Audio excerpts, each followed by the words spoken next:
Is Anthony Joshua on performance-enhancing drugs? If you were to conduct a poll among boxing fans, particularly hardcore boxing fans right now, then I suspect the majority of people would say yes, he is on performance-enhancing drugs. I've seen many people online flat out claim that Joshua is definitely 100% on performance-enhancing drugs, as if they've got some type of smoking gun evidence to prove it, which of course they haven't. If you're basing this notion that Joshua's on PEDs simply because of his physique, then you are very ignorant indeed, because there always has been, there is now, and there always will be people with Anthony Joshua type physiques who have got there 100% naturally. If you talk to anybody who is a bodybuilder or anything like that, or any biologist, okay, who specializes in the human anatomy and human biology, they will tell you that the most important thing to have when it comes to trying to get a sculpted body is not performance-enhancing drugs. The most important thing is genetics. If you don't have the right genetics, you are going to find it very, very difficult to have a sculpted physique. Even with performance-enhancing drugs, you have to have that baseline of having the right genetics to get anywhere. And as I've already said, and I'll say again, there have always been people that can get the Joshua-style physique naturally. Most of us can't. But let's not be jealous of them and just accuse them of taking PEDs just because they have what we don't. Let's not do that. Yeah? Now, my view on whether Joshua's on PEDs or not is the jury's out for me. I don't know whether he is or not. He's young enough to have that type of physique, so that's not a smoking gun. Many people, and I'm not trying to incite some type of race war here, but again, if you talk to any biologist who's studied the physical differences between different genotypes, aka races, then you will find that there is a higher proportion of black people who have a large percentage of muscle mass and a very low percentage of body fat. You'll find a higher percentage of people like that, like Joshua, within the black race than you'll find it in most other races. That's not trying to start no race war. That's just a physical, scientific fact. Just like you find a far higher percentage of people with big lips within the black race than you find within other races. Is that racist to say that? No, it's just true. Yeah. Or people with big nostrils. You find that far more often within the black race than other races. So there are certain racial differences, and having a high percentage of muscle and low body fat is something found more commonly among black people than other races. It doesn't mean that there are not black people who find it difficult to get ripped, because there are plenty of those too. Yeah? So let's not start getting crazy here. Anyway, moving forward. So I don't see any smoking gun with Joshua right now. People are saying that he put on all this weight since turning professional. Muhammad Ali, we know, wasn't taking steroids. Steroids weren't really in common use that much back then. Muhammad Ali turned professional under 200 pounds. He was about 190, in the low 190s. By the time he fought Sonny Liston for the title, he was like over 210 pounds or around 210 pounds. So he put on the best part of 20 pounds of mainly muscle in about 2.5, 3 years, without even lifting any weights. Just his body maturing naturally because he was a young guy. And you'll find that with many fighters. Yeah? When Lennox Lewis turned professional, he gained a lot more weight. You know, most of these guys, it's like this, particularly with the heavyweights. They put a lot of weight on. Nathan Cleverly, he turned professional at light middleweight. So he's put a massive amount of weight on. And Nathan Cleverly, by the way, is somebody who also puts weight on in terms of muscle very easily. He looked better aesthetically than Tony Bellew. You look at Tony Bellew, he finds it difficult to put weight on, put muscle on, and keep the fat down. That's genetic. Whereas Nathan Cleverly finds it much easier to put muscle on while keeping the fat percentage down. It's all genetics, people. Yeah? Tony Bellew would have to work 10 times as hard as Nathan Cleverly to have Nathan Cleverly's physique as Nathan Cleverly does. Yeah? So we're all slaves to those genetics. Now, I don't know if Joshua's on PEDs or not, but I saw somebody online saying that, predicting basically that Joshua's going to get popped for steroids or some type of PED within the next 3 years. I seriously doubt that. If Joshua is on something, and he might be, I don't know. If he is on something, he's not the kind of guy that normally gets caught. Because he's a cash cow. How many cash cow fighters have you seen getting popped for PEDs? It's normally not the A-side guys, so to speak, the A-star cash cow guys who get popped for it. No, it's normally the B-level, C-level, the lower tier guys. They're the ones who are getting popped. The top guys have got far too many people on the payroll.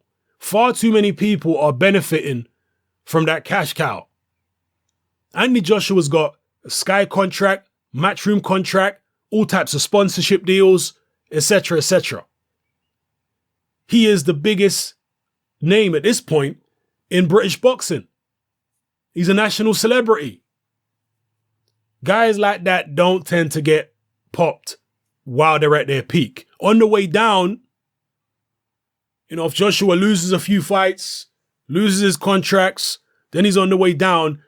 If he's on something, that's when he'd probably get popped. That's when he get caught. But not when he's at the peak of his powers. That's rare for that to happen. Human nature is human nature. Everybody wants a slice of the pie, and they're willing to turn a blind eye and look the other way if cash cow is passing off bundles. So that is what that is. That's my thoughts on it, really, people.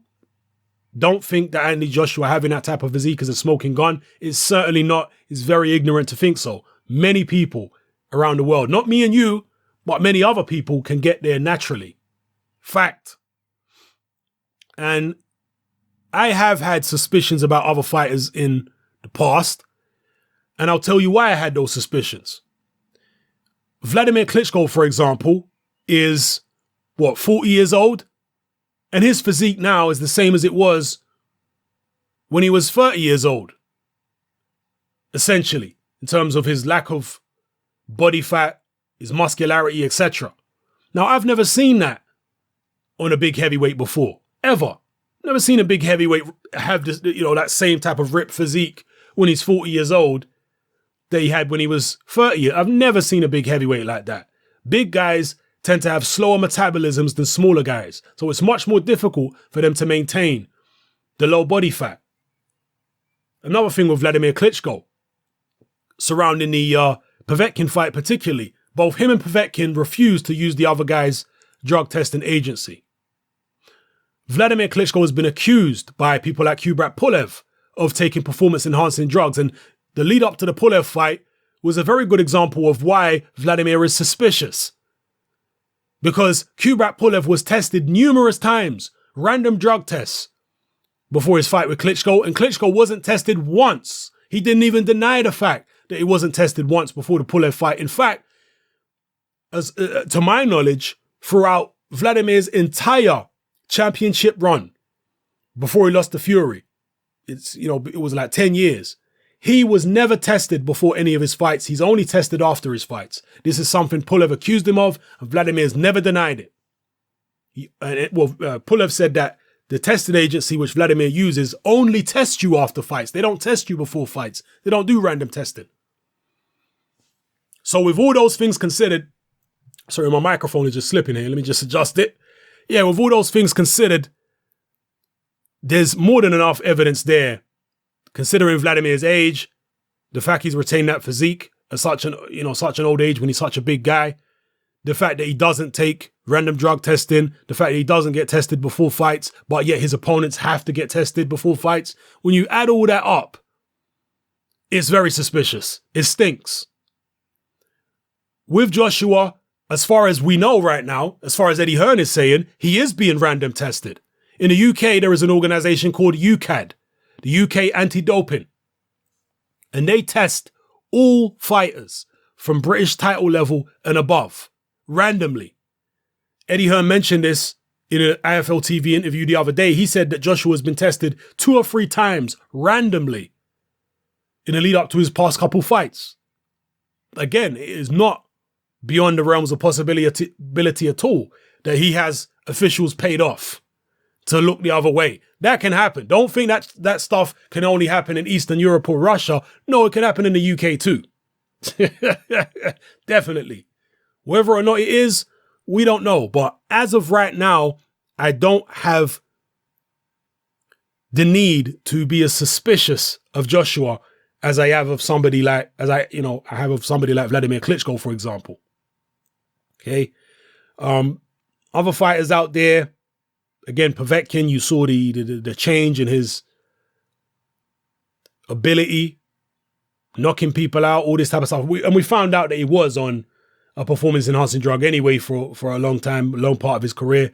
It's just that it was legal for a while, and now it's been made illegal. So he was obviously on something. He was definitely on something. He's admitted to taking something. And you get other fighters out there who have been popped. Lucian Brute, some people are saying, well, his punch resistance and his stamina and all that type of stuff seem to have improved, and maybe that's the reason, because Lucian Brute was using all that stuff.